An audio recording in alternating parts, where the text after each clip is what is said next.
Hello and welcome to E Prime this evening. I am Daedran. Grammy winner Buju Banton released Till Shiloh 25th Anniversary LP over the weekend.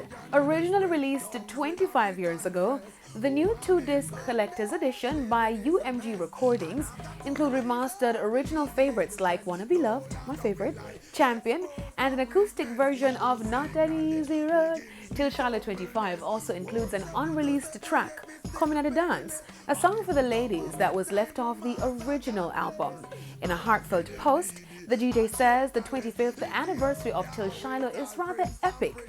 It displays the culmination of 25 years of hard work, which proves and stands the test of time, undoubtedly so. He added that he was also happy and proud that he was able to tap into his creative consciousness to create such a body of work that can still represent itself to the world today. Fans are also elated to know that Till Shiloh 25 videos were all remastered in HD. And as Buju describes it, they're all now crystal clear.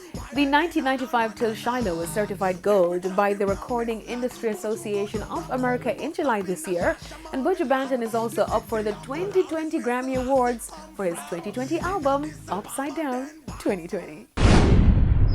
Now, Coffee has once again made her way to Obama's playlist. Former US President Barack Obama last weekend revealed his 2020 Spotify playlist, in which Coffee shows up through her collab with J Hus on the track Repeat.